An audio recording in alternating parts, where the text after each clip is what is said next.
Iskanje novih zavarovalnic, partnerjev v tujini. To je to zelo enostavno. Pač preslikati model iz Slovenije v tujino, doseči vsaj 2 pilota oziroma demo projekta še v tujini, da pač model prenesemo v tujino in da pa pospešimo rast.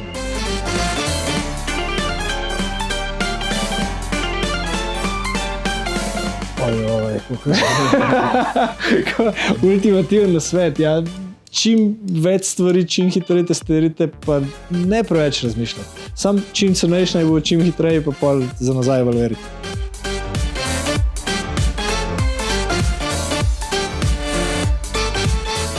Odvisno sicer v kateri fazi, ampak za nas najbolj pomembno je bil tisti nekako 1 na 1 prav zadeve, ki smo jih direktno z podpornim okoljem delali, ali pa s podjetjem, ali pa pri iskanju investitorjev ali česarkoli drugega.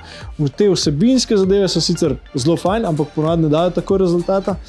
Tisto, ki je pa potem 1 na 1, kar smo mi ogromno delali, ker smo pač na ta način iskali privatnega investitorja in korporacije, tam je bilo pa ogromno enih zadev, brez katerih se sigurno ne bi premaknili tako, kot se je.